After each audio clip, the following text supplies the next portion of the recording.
Olá, amigos e irmãos, bem-vindos mais uma vez ao nosso bate-papo. Eu digo que é matinal porque ainda é 6 horas da manhã, tá bom? E pelo que estou vendo, vai esfriar, tá? Eu começo a nossa conversa de hoje mencionando o versículo 8 do capítulo 18 de Lucas. Foi a pergunta que Jesus fez e eu quero falar da parte B desse versículo. Jesus faz essa seguinte pergunta: quando, porém, vier o Filho do Homem, ou quando vier o Salvador, ele voltar, porventura achará fé na terra? Jesus ele faz essa pergunta aqui em cima de um contexto a qual ele estava falando de uma parábola de um juiz iníquo, tá? Esse juiz, ele não respeitava nem a Deus e nem aos homens. Tá entendendo? Então Jesus estava falando dessa parábola de uma senhora que pedia justiça. Ela clamava todos os dias para que fosse feita justiça para ela. Jesus estava falando da importância de nós sermos perseverantes no clamor, certo? Ele estava evidenciando a importância de nós sermos perseverantes na busca por algo. E aquela mulher, ela tinha uma desvantagem, ela era viúva, né? Porém, o que eu quero frisar aqui é um pouco mais além disso, né? Sobre o comportamento humano. Porque aqui tem dois estados. Um de um homem que não respeitava ninguém. O outro é a da senhora que precisava que fizesse justiça para ela. Tá. Se eu for fazer uma uma alegoria aqui, uma comparação, né? O Brasil se encontra na condição dessa mulher, precisando de justiça, de uma justiça realmente que é justiça. Tá, mas eu quero me ater a outro ponto importante disso. Quando Jesus ele fala, porventura quando o Filho do Homem vier, o Salvador voltar novamente, achará fé na terra? Olha, a fé ela só é materializada quando nós trabalhamos por ela. A fé, ela nos induz a levantar de manhã, sair para trabalhar. A fé, ela nos induz a buscar os nossos sonhos, mesmo que nós não conseguimos visualizá-lo. A fé é que nos move a se mover de uma parte para outra, quando nós acreditamos. Por exemplo, o trabalhador sai todos os dias para trabalhar de manhã, ou à noite, seja qual horário que ele vai, acreditando que daqui no final dos 30 dias ele vai receber o seu salário. É um grau de fé. Esta senhora, ela não tinha um potencial para poder impulsionar ou convencer aquele juiz. O que fez com que aquele juiz atendesse a causa daquela senhora foi a insistência daquela mulher. Tá. É dessa fé que Jesus está falando. A fé, ela exige de nós uma frequência, uma permanência, uma constante, né? Que nós sejamos constantes. Quando nós chegamos lá na frente, o apóstolo Paulo fala, não sei se é aos Filipenses, aos Colossenses, ele diz, sede firmes e constantes, sempre abundantes na obra do Senhor. Tá entendendo? Sabendo que o vosso trabalho não é vão no Senhor. Tá. Aí você me pergunta, mas você quer chegar onde? Eu quero chegar nesse seguinte ponto aqui. Bom, a falta de fé produz alguns comportamentos nos seres humanos. Agora, eu me retenho ao nosso público cristão. A fé, né, ela precisa ser exercida principalmente por aqueles que seguem a Cristo. Pois é Ele que está dizendo isso aqui. Porventura, quando o Filho do Homem voltar, achará fé na terra? Né? Então, até a falta de fé, a falta de crença, a falta de acreditar naquilo que ainda não materializamos ou não temos, em acreditar que nós podemos mudar de vida, em acreditar que nós podemos vencer os obstáculos da vida, em acreditar que Jesus vai voltar um dia para salvar o seu povo, restaurar essa terra. Quando nós perdemos essa fé, nós pensamos só no momento. Fixamos a nossa mente nas coisas materiais e deixamos de acreditar naquele que criou todas as coisas. Evidenciamos mais as coisas que se corrompem do que as coisas que são concretas, que nos traz paz. Então, quando nós deixamos de praticar e exercitar a fé, ela produz alguns comportamentos em nós. Um deles, primeiro, os que foram fervorosos no trabalho do Senhor estão apagados.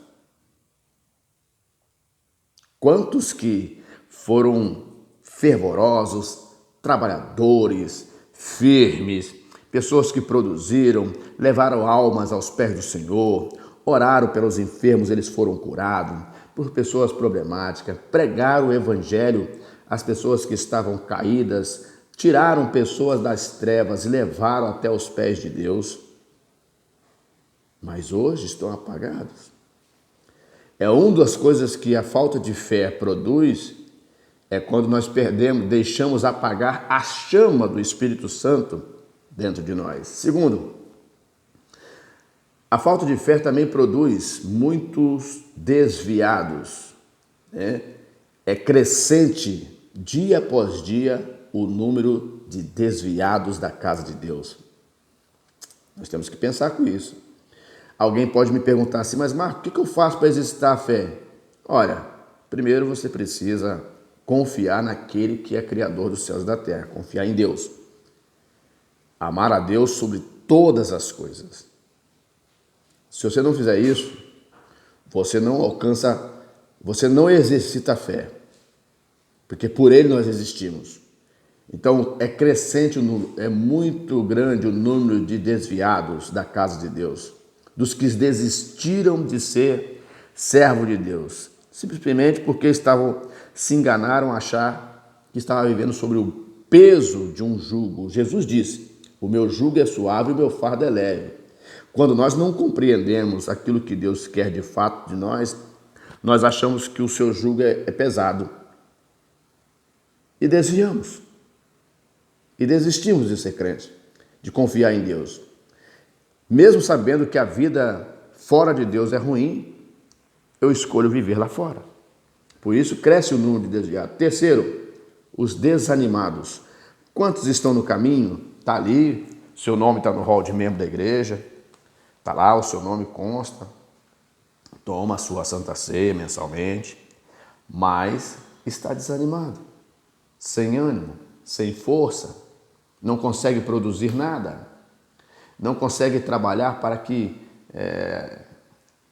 a sua fé seja regada, não procura uma oração, não procura uma leitura bíblica, não comparece nos trabalhos, né? São os desanimados. Exceto que existe os desanimados por causa dos combates. Existe um grupo de desanimados, daqueles que estão no combate, na luta, aí dá um desânimo mesmo. Mas existe aqueles desanimados por preguiça, porque não querem sentir o calor do exercício cristão, que exige de nós que tenhamos postura, que tenhamos uma coerência para podermos convencer os que estão nas trevas a saírem de lá e vir para a luz. Porque se eu aceitei a Cristo como Salvador e não houve mudança em mim, Cristo não me transformou. Eu não permiti a Cristo transformar a minha vida. Eu simplesmente estou seguindo aquilo que a minha cabeça pensa, não o que o Deus pensa. E isso é sério. É preocupante, porque eu engano a mim mesmo. Se eu não tiver cuidado comigo mesmo, eu passo a ser o meu pior inimigo. Eu tenho que ter cuidado comigo, com aquilo que eu penso. Eu tenho que confiar no Todo-Poderoso. Se eu coloco toda a minha crença em cima daquilo que eu penso e não naquilo que Deus pensa, eu estou no lugar errado. Eu estou andando na contramão. E isso é prejudicial. É tão prejudicial que eu posso prejudicar a mim mesmo, a minha família e ao meu próximo. É um perigo grande. Quarto, os rebeldes. Nunca... Sabe que a sociedade humana, a raça humana, em todos os aspectos, sempre teve um período de rebeldia. E um dos períodos terríveis de rebeldia que a raça humana viveu foi aquela que culminou no dilúvio, no capítulo 6 de Gênesis, a partir do capítulo 6 de Gênesis ali. Aquele estado de rebeldia fez com que Deus tratasse e desse um ajuste na terra. E nós estamos vivendo um tempo de rebeldia tão grande, né, que torna-se evidente aquilo que o apóstolo Pedro falou. O apóstolo Pedro falou e também está escrito em Provérbios, que aquele que se envolve com Deus, vive debaixo dos seus desígnios e volta para trás a praticar as obras anteriores, Pedro fala uma coisa forte aqui, é como um cão que volta ao seu e come o seu próprio vomito. É forte, né? É estranho, né? Mas essa é a comparação. Voltamos a comer coisas ruins, voltamos a fazer coisas estranhas. Nós vivemos num tempo de rebeldia tão grande que Deus fica em segundo plano. Que as pessoas só procuram Deus para os bens materiais, não para a alma. A alma chora, geme dentro de nós, mas nós não damos importância. Queremos somente satisfazer os nossos prazeres. O apóstolo Tiago, ele falou isso. O apóstolo Tiago diz que, que muitos não sabem pedir, que quando pedem, pedem mal. Por isso que às vezes Deus não os atende. E quando atende, não é verdade? Deus até atende. Devido à insistência de um e outro, Deus vai atender. Mas o estado de vida dessa pessoa não muda. Outro sim. Esse estado de rebeldia é perigoso. Quinto, os injustos aumentam. E é grande os que escolhem a injustiça. É fato. A quantidade de maldade que existe no mundo, existe muitos que estão optando pela injustiça. E existe um elemento que aguça o ser humano a produzir injustiça, a produzir o engano. E essas coisas, elas são tão fortes na vida do ser humano que pessoas que deveriam nos dar exemplos caíram na rede da injustiça. Isso está em todas as esferas sociais.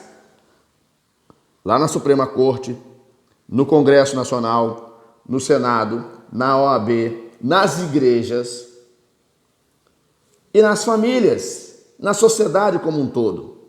Parte da sociedade prefere a injustiça, prefere trapacear, prefere deixar o outro sofrer para ele poder subsistir.